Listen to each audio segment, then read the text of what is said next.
Thank you for joining us today on the IT Breakroom. You're actually our first guest, so we're super excited to have you. Oh, I'm very excited to be your first guest. Let's hope we can start it with a bang. Yes, start it with a positive bang. I love that. I do want to ask, what's in your coffee mug today, or what are you sipping on? Well, I like the way you've got that small cup there. You've got this massive one that you've been getting up before. I know. I have my water and then I have my 8 a.m. coffee. Well, I am English, so this is tea. Okay. I was gonna make that assumption. That was gonna be my guess, but I'm like, let me not stereotype immediately. Unfortunately, I sit straight in that stereotype, and it's English breakfast tea as well. Oh, wonderful. It's not even Earl Grey or chamomile, anything like that. So I was like, we're either gonna be drinking tea or we might be starting happy hour a few hours early. So one of the two. it's a bit early for me, and I've got Yeah. to take my son to football practice later. Oh, fun. So no happy hour. I want to kind of just jump right in to get a little background on who you are, where you are today, and then we'll just move right into our conversation on data centers. All right, great. So yeah, I'm Steve Bowes-Phipps. I've had a long and varied career in data centers. In fact, I started off by pure accident managing a data center when I was at university. I went out and did a placement at a computer company, and they got me to manage their data center. And it was called a computer room at that time. You had mainframes in it, small systems and stuff. So little did I know that that would be the kind of place that I would inhabit for the rest of my career. Right. Yeah, so I tried to get away from it several times, but I always seem to come back. And I think I've worked for various different types of companies. I've worked for financial institutions. I've worked for public sector, the enterprises. And the challenges are all slightly different, but also all the same. Sure. At the end of the day, people have IT, and they need that IT to be stored somewhere and looked after and supported, and that's what the data center's there for. And I think since around 2007, 2008, there's been a huge focus on greening data centers. Right. Trying to ensure that the energy we use in the data center is used as effectively as possible. And that's really been a great passion of mine, I think. So Sure. since then, I've worked a lot with organizations, both as a consultant, but also as a direct employee to try and bring better utilization and effectiveness and efficiency within the data center space. And Sure. that's for me, that's as interesting as what the data center does from a kind of purely business perspective. I gotcha. Now, have you primarily worked in Europe, or are there any other areas, or is that kind of your main focus is London, Europe? Well, when I was a consultant, I went abroad wherever I was needed. I've been all around the world pretty much with data centers. So there are some differences, certainly. I'm sure we'll touch on that a little bit later. But there Yep. certainly are some differences in the way that the data center is approached from an infrastructure perspective, Sure. both in the US and in Europe and Middle East and APAC. Sure. And it's interesting because data centers get a lot of bad rap, right? Yep. Say, That's oh, they're definitely energy public hoggers. opinion these days, is it's a hot topic. Exactly. So they say, oh, data centers, they take up lots of space, and there's hardly anybody works there, and they use all this energy, Right. they drive up costs, and what are we getting back for that? Um, and there are different, I think, the different approaches in the different parts of the world, and it really depends on also what is the constraint. So uh, I think it used to be, well, very much there's energy now is one of the kind of hot topics. Right. How do we get enough energy for all these data centers? But But before it was just planning, how'd you Right. get planning permission to keep building these large warehouses full of servers? But it's definitely changing the landscape of where people perceive data centers should go. So Sure. there's some huge data center hubs, like in the US. You've got Virginia, which is massive, probably the largest conglomeration of data centers in the Yep. world. You've got London. That's also, because of its international connectivity, or has also been one of those established places. And then you've got Amsterdam, you've got Paris, and traditionally they've been called the flat D countries. Flat Sure. for Frankfurt, London, Amsterdam, and then D for Dublin. So it's been there's been huge growth and in the kind of that network effect, because as you build more Yep. data centers, so you attract more resources, and so you build more data centers because all the resources are there. But Right. that's changed so much over the last couple of years with Gen AI coming into the picture, and now people are building data centers, in other areas, because you can't get that much power in such a small location. Right. I So mean, we've seen a huge increase even in Georgia, is that's where we're based. And we were talking to the Chamber of Commerce of Georgia, and they said we're, becoming the second largest investment of data centers in the US as of last year. So it's yeah. super interesting to see how much, we're expanding and growing. But let's get right into it and just talk about some of the kind of buzzwords going on these days with modern green data centers. What does that actually mean? So let's get started with that. So when we hear the word or the phrase modern green data center, what hmm does that really mean? Is that just a buzzword, or are there actually data centers being built and they're framed as these modern green data centers? well, it's a great question, and let's start with the good news, right? The good news is that since, I mentioned in 2007, 2008, when we started looking at this, the industry has made huge strides Right. to improve the efficiency of the plant, the mechanical and electrical equipment that essentially makes up a data center. And we've seen huge advances. We've seen great innovation in that space. Um, and if that was the only thing we were concerned with, we could probably give ourselves a nice big pat on the back and say, well Yeah. done, right? We've done a great job. Right. Unfortunately, it's not it's not the only Not thing. always that easy. No, it's not. No. And there are two things going on, right? We get to the Gen AI thing, which is the second thing. But the first thing is that there's always been the IT, and the IT has never been efficient, Right. right? Not since we started increasing compute power. You know, people have taken advantage of that, if you like, and Right. built inefficient systems. If you didn't have much memory, you didn't have much disk space, you'd write a very concise piece of code to run an application, because you had to make the most of every byte that you Right. had, right? And every CPU cycle that you could execute. But today, that's not the case. You have these massive systems, massive compute, huge amounts of storage, huge amounts of memory. Right. And so people, they get lazy, Yeah. right? So when you look at green computing, right, you can look at the data centers, which are a lot greener than they used to be. But then you look at the IT and you say, well, we've still got a long way to go. Still got a Right. long way. And there's actually a principle which is very fascinating to think about. And it's called Landauer's principle. I'm ready to And hear this. I haven't heard of this before.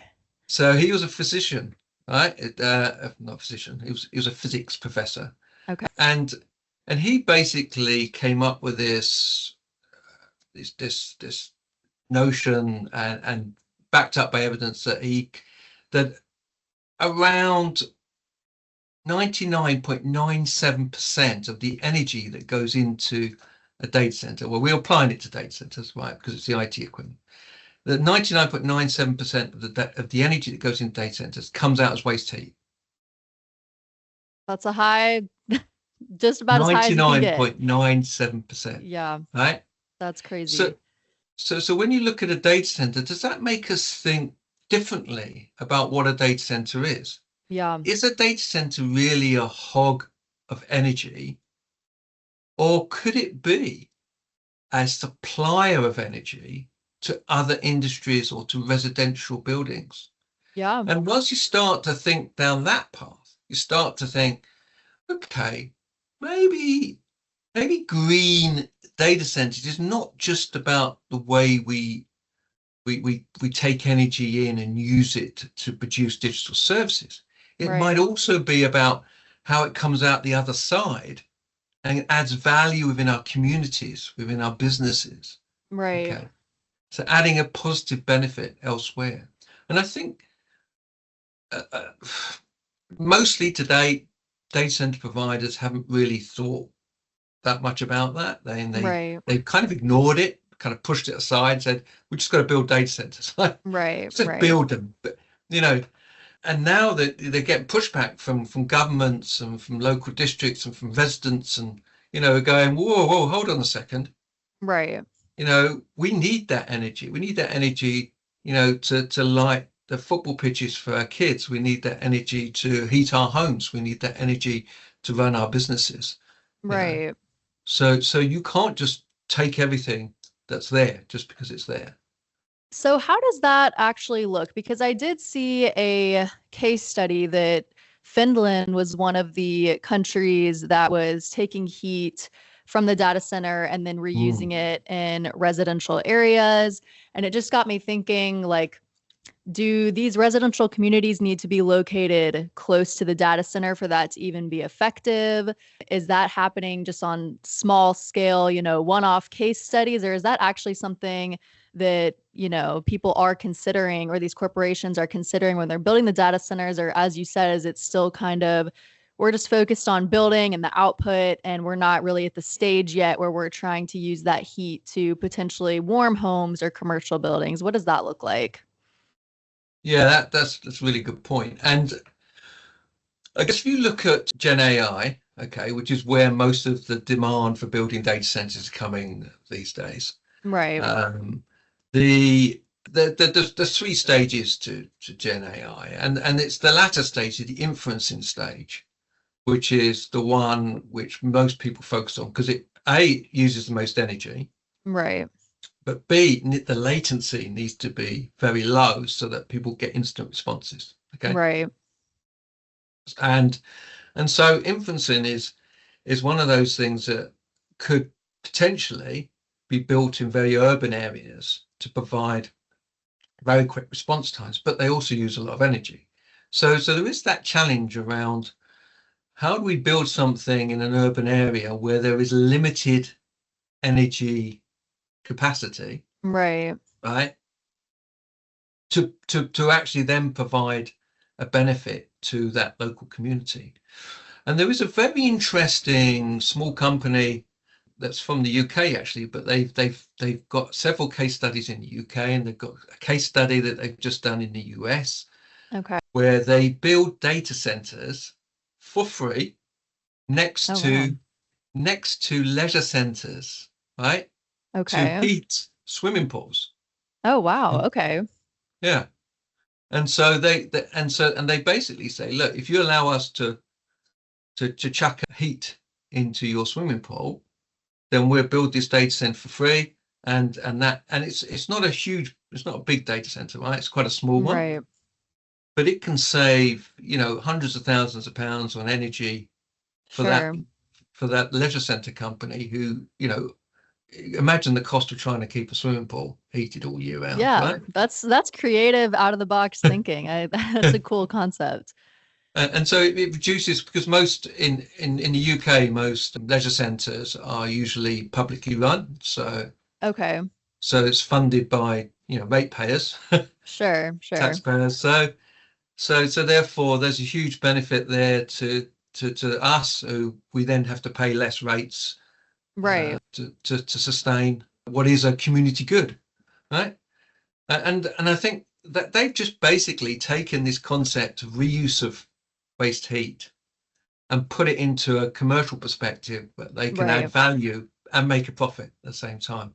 Sure. Sure. And it's a great development. And but what we need to do is we need to convince the large organizations, the Equinixes, the Digital Realities, the, you know, the huge co-location players, but also the large hyperscalers. So your Microsoft Azure, Microsoft Azure's, your AWS's, your Googles and Meta, that they should really be doing the same.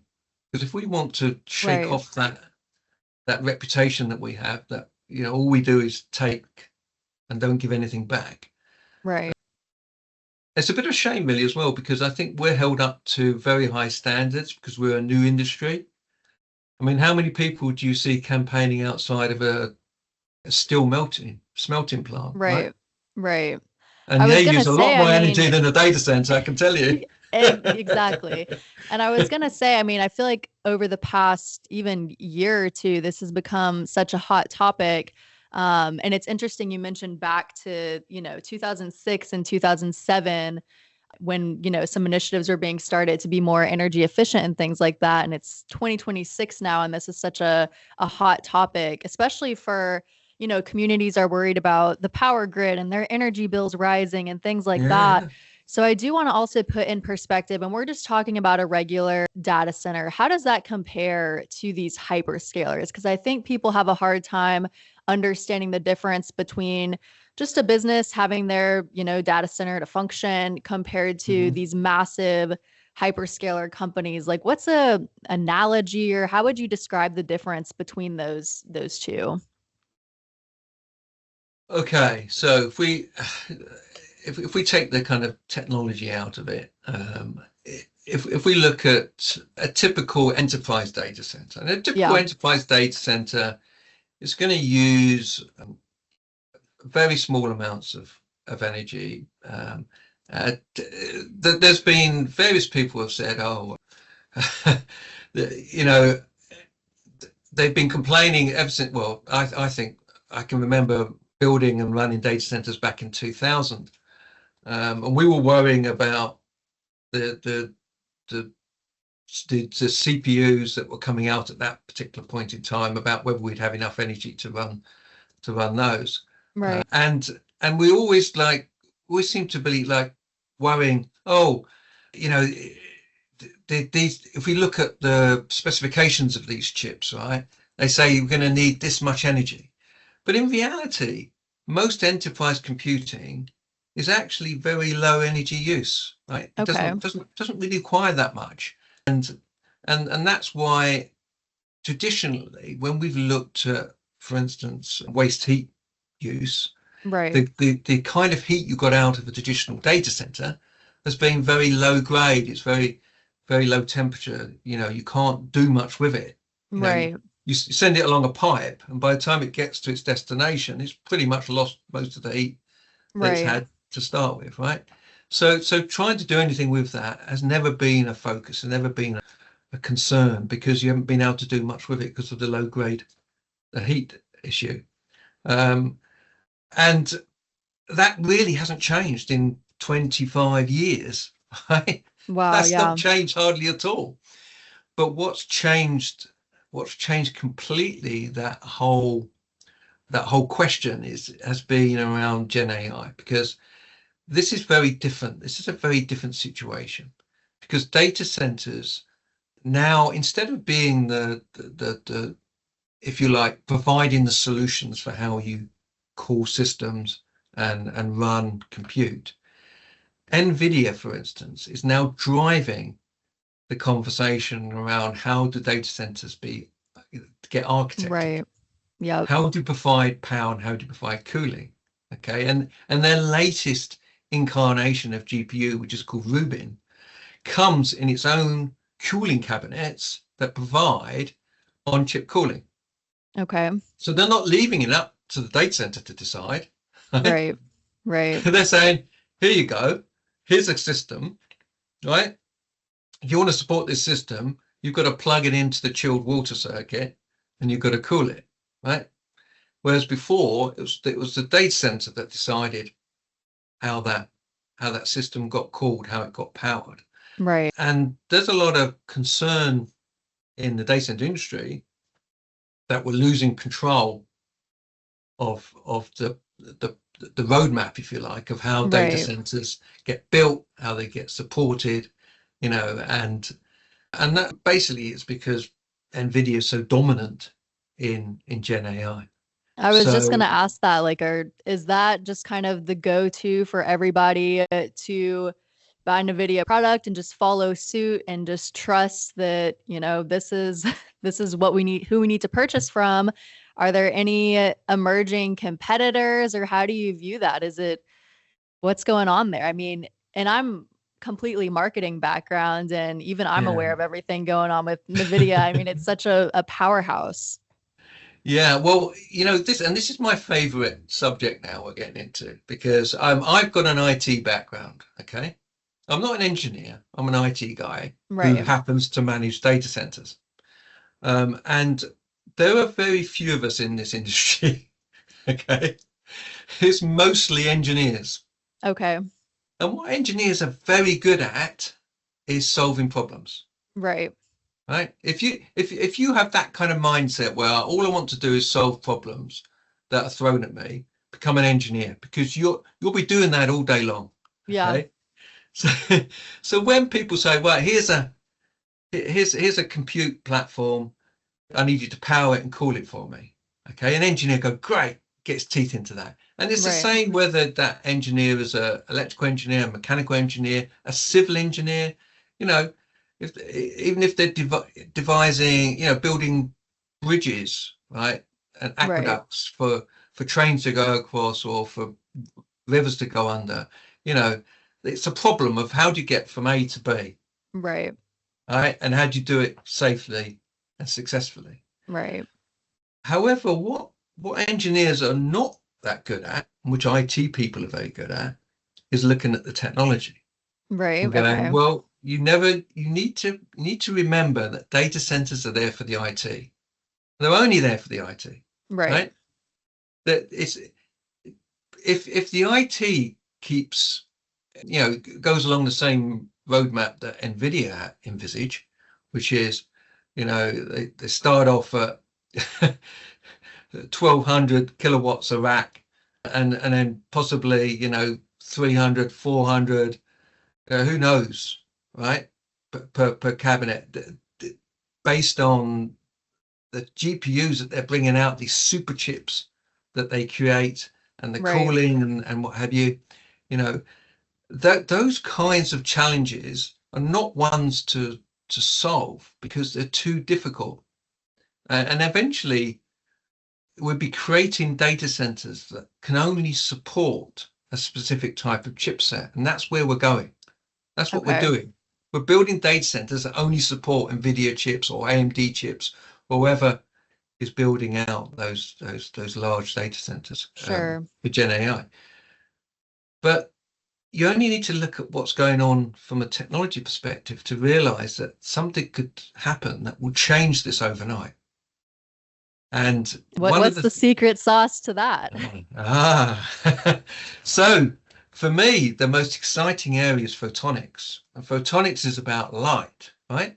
Yep. And there is a company that was just announced actually last week. I remember reading it in Data Center Dynamics magazine journal, and they have brought out a photonics chip that uses light and therefore doesn't require these huge energy Right. hogging chips, right? It can do inferencing using light. And what is even more fascinating is if you take that even further along, scientists are currently looking at glass, Okay. I have not heard right? this before. Yeah, because did you know that the maths, mathematical models for light waves passing through glass are exactly the same as the mathematical models for inferencing? Okay, interesting. They're the That is same. crazy. I know. So so scientists reckon that they can replicate inferencing calculations using just Okay. glass, etching circuits into glass and shining light through them. So they But tested this before, or is this just theory no, that, no, this is in the lab. okay, So they have proven it. It's just it's not commercial yet, right? I And gotcha. Okay. these things take a little bit of time. But what's going to drive commercial? Well, I'll tell you what drives commerciality. It's the impossible solution to huge energy requirements and cooling requirements that, Sure. you know, and NVIDIA are very slow to this train, right? Yeah. They they basically staked pretty much their future on normal silicon. Right. Okay. And that they recently they have actually invested in some photonics. Okay. So they see the writing on the wall, but they're Right. ignoring it. Okay. But you only have to look at some of the major players like Microsoft and Google, and Sure. they are looking at photonics in a big way because they see, why are we spending billions with NVIDIA Right. when we could invest in alternative chip technologies that will Sure. replace NVIDIA completely. I was interested in that because I was wondering if that would be more of an option for small to medium-sized enterprises who aren't able to access the latest and greatest NVIDIA equipment. But it's Mm. interesting that you mention even like the huge hyperscalers, are looking into that as well. So I wonder if that will, I mean, how soon do you think that could even be an option? Or are people looking at this right now to test out in smaller areas, or is this something that would take 5, 10 years from now?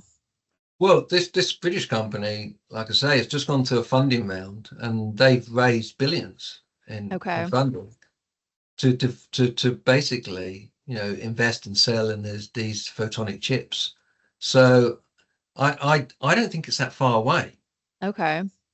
and I think once it becomes established, people who are building these data centers for NVIDIA chips are going to find themselves with large empty data halls, right? Interesting. Okay. Nobody will use them. And it's really difficult to swing round because once you build for, 100, 200 megawatt data center, Right.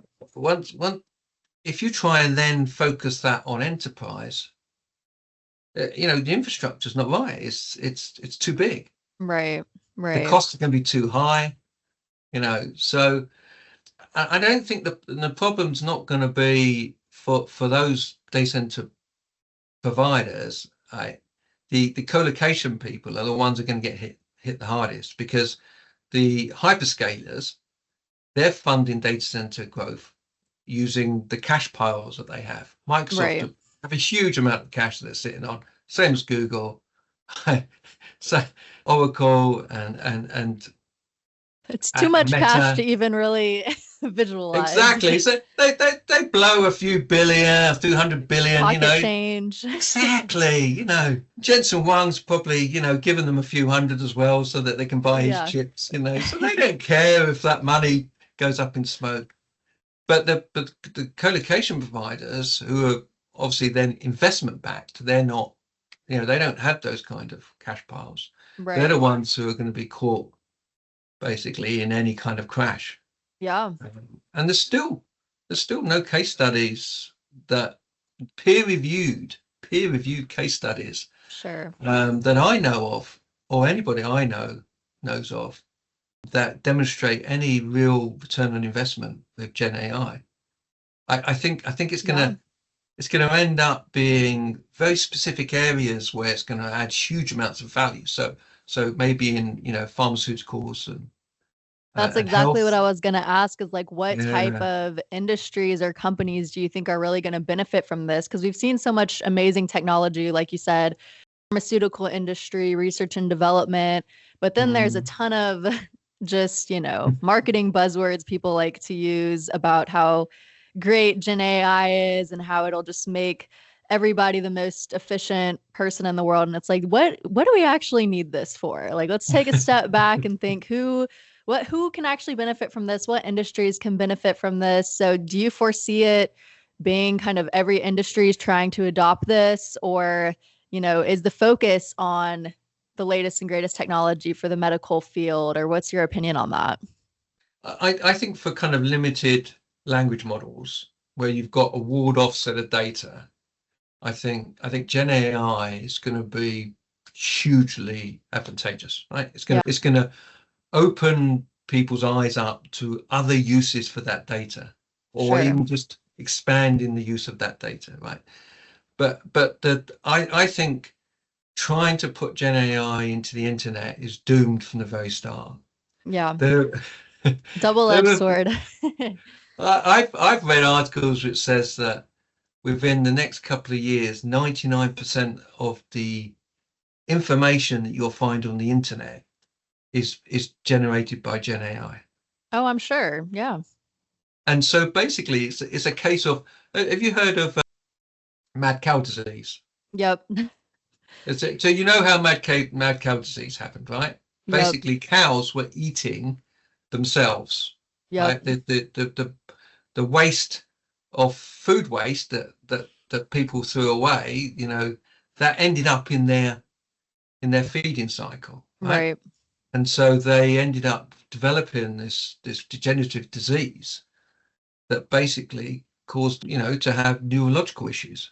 Right. And and some people have likened ChatGPT 5, for instance, to basically be exhibiting signs of mad cow disease. It's basically eating itself or eating the output of other I mean, that Gen makes AI sense. systems. I mean, even from the marketing world, when we're creating content, you create thought leadership content, and that's what when people are searching on Google, your content pops up. But Mm. now people are using AI to create content, so the AI is just reading the other AI that, people have created and teaching itself, and it may or may not be accurate, and we've seen that a lot, and Yeah. it really depends on how complex or simple the idea is, but even in our own industry, I've, searched some things and I'm like, this is not super accurate, or it's a little misleading, or you need to have a little background knowledge to actually make a discernment between what it's saying and what's actually true. So, I mean, I don't think that's far off, and it really depends on who's using it as well. So, that's a good point. I did want to segue into kind of the growth that's happening in the UK compared to the US, or even Europe compared to the Mm. US. How, how is that going? Are there more regulations and restrictions when people see the headlines that hyperscalers are trying to move to Europe? Do y'all have more regulations over there where there's, it takes more time to get approved, or is it kind of loopholes, and how does that look? Yeah, so the biggest thing that's holding back data center development, in particular over here, but also in the US, I think we all will have the same challenge, is the constraint on energy. Okay. And how do you get access to a grid that is at full capacity, or it's not necessarily at full capacity, but there isn't connections to get Right. that capacity. Okay. So, and I think pretty much certainly within Europe and America, we seem to be looking down the same avenues of, is nuclear the answer? Yeah. Now, I'm a great proponent for that because when we talk about nuclear, there's a lot of people get scared because 3 Mile Island or Chernobyl, Yeah. or Japan's Fujiwara. I can't remember the name of the place in Japan, but they those are those, but these are huge nuclear power plants, Right. right? And if you have an accident in a huge nuclear power plant, right, yeah, there's a lot of scariness around that. Yeah. But nuclear doesn't have to be huge. So we've got small modular reactors. And over here, Rolls-Royce produce a small modular reactor that is being encouraged by the government to develop nuclear power, and much cheaper rate than these huge plants. Because what part of the cost of putting in a new nuclear power plant is that everything has to be built on site. Right. Now, if you have to build everything on site, right, including the walls and the dome and everything like that, you've got delays around, the materials come to site, you've got delays around the construction due to weather. Sure. So it makes everything really difficult, and the timescales go out and the costs go up, and everything that was supposed to cost maybe 10 billion to build, suddenly it costs 30-40 billion, and people are going, well, how do we make money out of that? Oh, we have to put the energy price up. Right. Okay, so we have to charge people more in order to make up for all these delays and cost rises. Right. So small modular reactors can be built in factories and shipped out. Okay. Because they're small, right? Right. And what is even better, and it's a fascinating technology and is now being looked at really closely for data centers, is the very small modular reactors, what they're called nano reactors. Okay. And they come in an ISO container. The shipping containers? The shipping containers, right? So you can basically put one in your car park or your parking lot in the States. Okay. Right? Produces 30 megawatts of power. Okay. You could have 2 of those, right? So you've got dual feeds to give you resilience. And it's not taking up that much space. No, it's taking up a few car parking spaces. Wow. Okay. But the problem is that regulations in both the US and in the UK and in Europe mean, these regulations were designed around these huge power plants. Right. So one of the oddities around having any kind of nuclear power plant is that you have to have an armed guard. Right? Now, most not even police in the UK, except at airports, walk around routinely with weapons, right? Yeah. I'm not signing up for that job. So how do we overcome these outdated regulations, the permits that are required to enable us to move quickly in providing our own energy? Because that solves several problems, right? It solves the problem of getting energy, right? Which is what people need. They need energy. So you could ship one of these, and it also solves the problem around the community, because the community is going, why are you taking all of our energy that we need for our housing? Right. They're putting a lot of pressure on. Yep. Hold on a second, you're not, right? You've invested in your own energy. And strangely enough, the Trump administration, just this week I read, is saying to the data center industry, you've got to provide your own power. Well, that's how they're going to do it. We don't want them invested in gas power plants because, that's just increasing our issues around climate change. Sure. We don't want them digging up more coal. So nuclear, which is a zero emission energy source, and it's got one of the safest records in terms of human harm historically. Yeah. So the one that's got the worst safety record is coal. So not only is it dirty, produces pollution and climate change, it also kills far more people than nuclear ever has. Yeah. So for me, nuclear regulation is the thing that we really need to look at and focus on. And several governments, both in the UK, has really focused on trying to do that for SMRs. I hope they do it for the very small ones as well. Sure. And allow people to be able. I mean, they're still not cheap, these things, right? Okay. But as they develop commercially and they sell more of these, they can bring down that cost of power. Sure. The first one's going to be more standardized, and yeah. The first one's going to be super expensive because it's got to overcome all the hurdles of regulation and permitting and what have you, and then after that it will get cheaper and cheaper. And then you sell the waste heat or give the waste heat away to the community, and I think there's a really positive story there. Yeah. That we should really be focusing on. I think we're making moves there, but I'd like making it to progress. It is, yeah. I wanted to ask as well. So, in an ideal world, we have better infrastructure, we're turning to nuclear energy, we're reusing heat, things like that. Do Mm. you think the pace and the scale of AI is going to outpace the positive changes we're making? Are we able to find balance there, or are we still kind of in unknown territory to kind of make that call? Isn't it interesting that that the head of AI in Microsoft this week stated that all white collar jobs will disappear to AI in the next 18 months to 2 years. I Now, did he see would that. say that, wouldn't he? He Yeah. would say that because his Yeah. Just look at company's the job investing title. Yeah. billions in Yeah. AI, right? Um, I read one of the comments on that feed in LinkedIn that said, and then you'll need an army of white collar people to clear up the mess afterwards. Yeah. Exactly. The mad cow disease people are gonna have to yeah, exactly. So I unfortunately I think there's a lot of people spouting a lot of nonsense, Yeah.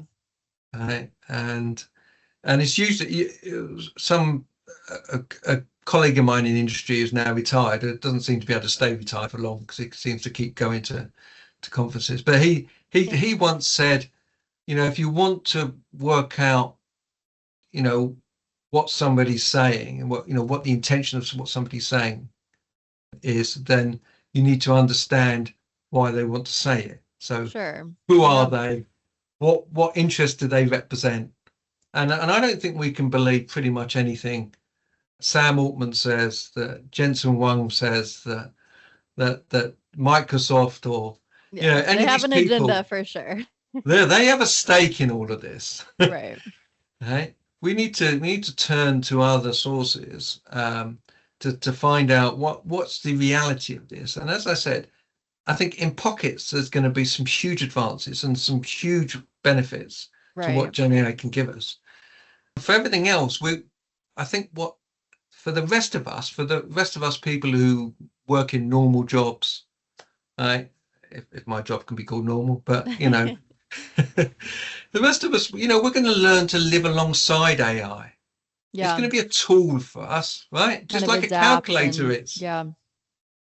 Excel doesn't stop you from knowing maths, does it? Right. You can't not have an education in how to perform calculations if you've got Excel, because the only way you can check that the answer you've got is right is by knowing that you can do that mentally in your head a lot of the time. Sure. Yeah. And accountants use various ways of doing that, whereas they try and arrive at an answer from several different directions, and then they use a reasonable test, has it got the right number of zeros? you know Right. Right? And AI is going to be exactly the same. AI's tool, it allows you to do a lot of research very quickly. You can grab Right. stuff. But then, if you don't want to be made a fool of, you've got to go and check that stuff and make Sure. sure that it actually is telling you the truth. And Makes and I, and sense. I Yeah. and I found a lot of the times that I've used it. It's great extracting something in the way that I want to use it, but I've had to put a lot of work into the content, the stuff that it's Yeah. telling me, because I don't really like the way it says it, or I don't like the information it's drawn from, or sometimes I just Yeah. doubt its veracity at all. I So think prompting plays a huge role, and that's what a lot of people are saying is learn how to prompt AI to use it more effectively. But I think overall that's kind of a good message for consumers is learning to use it as a tool, not listening to all the fear mongering, but also being very aware of the pros and cons of AI, how to use it to make your life more efficient or your job more efficient. And then mm, you don't need to use it for everything. As you said, use it as a tool. And I think it's just everything is happening so fast, which is why people get nervous and rightfully so. But it's a crazy world we're living in, but it definitely can benefit in some ways as well. Kind of to wrap up today, I want to know your opinion on what do you think is next for the next or in the next 3 to 5 years? Are we going to see the grid just filled with data centers and hyperscalers, or what do you think is going to happen? Well, I think politically it's too sensitive for governments to allow the grids, ultimately that to be totally consumed by data centers. I mean, we've got Sure. a situation in Ireland at the moment where 18% of the grid is supporting data centers, and it's been a real hot topic over there, and they've had to adapt, and the way that they have planned out how they get support for building data centers has had to change. Sure. And I think, also, as I said, that the administration over in the US is saying you've got to go get your own energy. So Right. so overcoming those challenges is going to be the real key.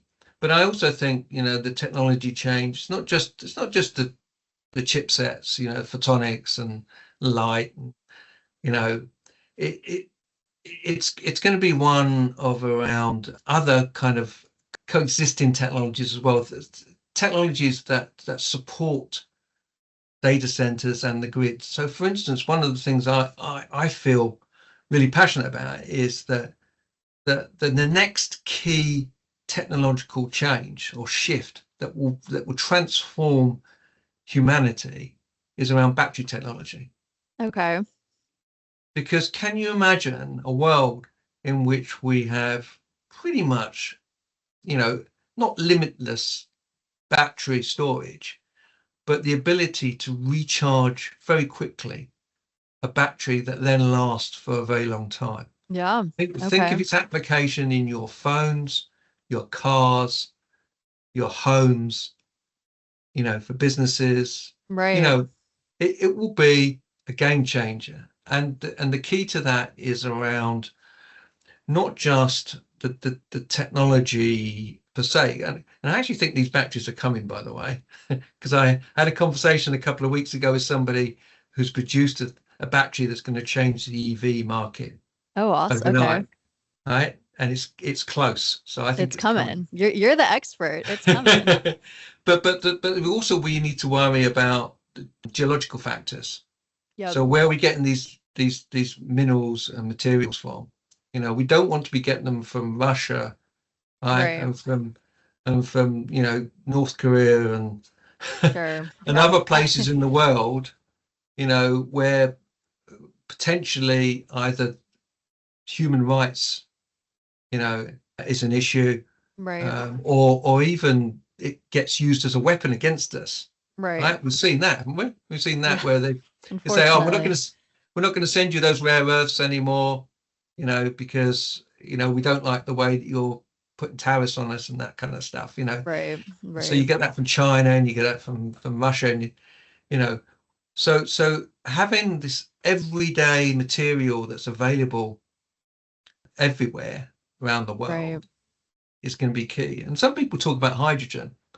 Hydrogen's fine, but there's very little green hydrogen. It's all blue hydrogen. Blue hydrogen is the stuff that takes a lot of energy to create, whereas Right. the green hydrogen is the stuff that you can produce from renewables and stuff like that. Okay. So I'm optimistic that the path forward is one where we get to a point where we're using clean technologies Right. from places around the world that aren't going to hold a gun to our heads, Yeah. right? And so they benefit mankind to enable us to make the best use of these, which is huge innovations in language processing and stuff, which can transform our lives. Yeah. And data Absolutely. centers are a huge part of that, because that's where the internet lives, and that's where the sophisticated models live. So Sure. I'm hopeful. That's refreshing to hear, because it's everything we use as a consumer these days is, we demand a lot, and the data centers are powering that. And it's refreshing to hear that you're optimistic on that, just because there's so much buzz and conversation about it these days, and it's like what's true, what's not true. So it was really, really great to hear your opinion coming from someone who's actually in the space and, has worked in the space for a long time. So that's awesome.